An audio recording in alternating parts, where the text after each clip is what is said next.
Sahabat Kidi, apa kabar? Teman-teman, udah pada sekolah onsite belum? Aku sudah. Ya, misal udah sekitar 1 minggu ya. Ya. Sekolah onsite. Udah berangkat ke sekolah. Berangkatnya 3 hari dalam 1 minggu ya.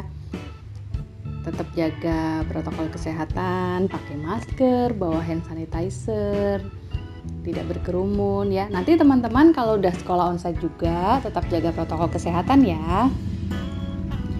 Nah teman-teman, hari ini kita akan kembali merenungkan firman Tuhan dari buku Renungan Anak Kidi.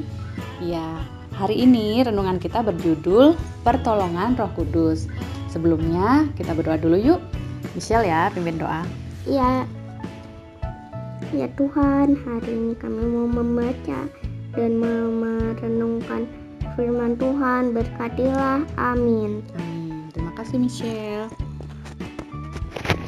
Sekarang Mama akan membacakan renungannya ya. Pertolongan Roh Kudus.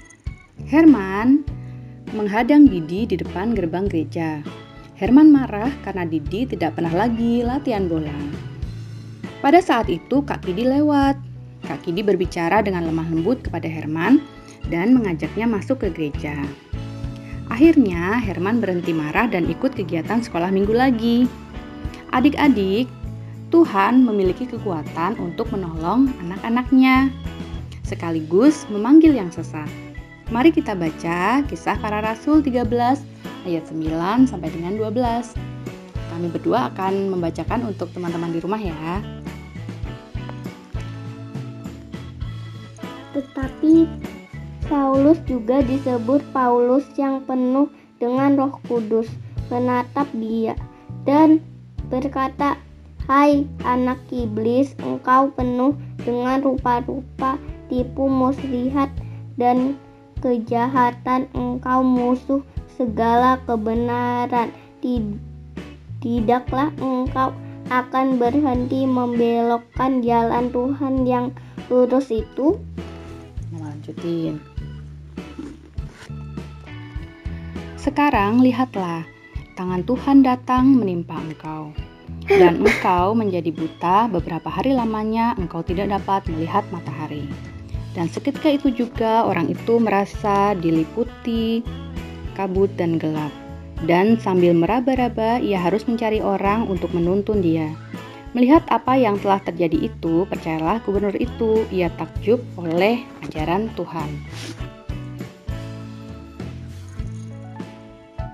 Adik-adik, Paulus dan Barnabas dipanggil oleh gubernur di Pulau Siprus untuk memberitakan Injil padanya. Namun, seorang tukang sihir menghalang-halangi mereka. Apakah kekuatan sihir Elimas dapat menghalangi Paulus dan Barnabas memberitakan Injil? Tidak.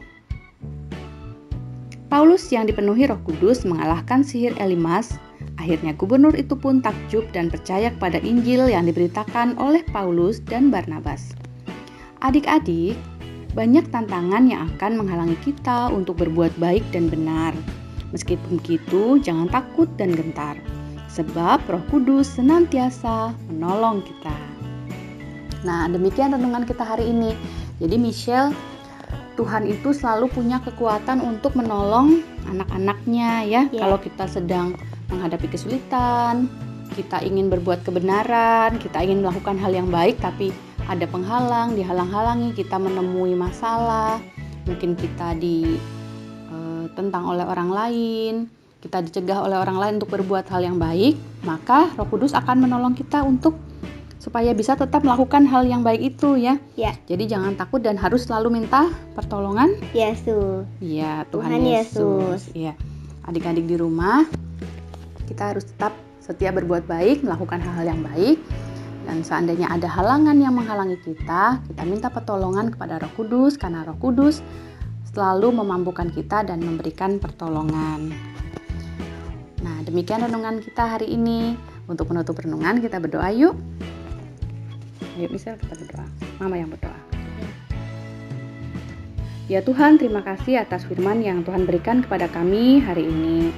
Terima kasih karena Tuhan telah kembali mengingatkan kepada kami bahwa Roh Kudus adalah penolong yang akan selalu menyertai kami dan membantu kami untuk melakukan hal yang baik dan benar. Terima kasih Tuhan, jadikanlah kami anak-anak-Mu yang setia, berjalan di jalan Tuhan, karena kami percaya bahwa Tuhan adalah menolong kami melalui pimpinan Roh Kudus.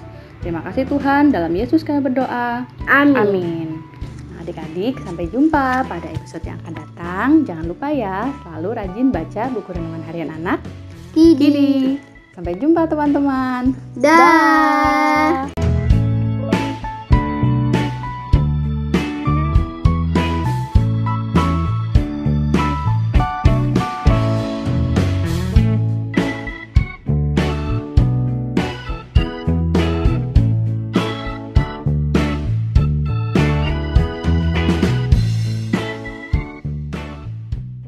Sahabat, mari dukung pelayanan dan pekabaran Injil melalui YKB dengan membagikan link acara ini kepada sebanyak mungkin orang. Dukungan juga dapat saudara lakukan dengan mentransfer dukungan finansial ke rekening BCA ke nomor 450 305 2990 450 305 2990 atas nama Yayasan Komunikasi Bersama.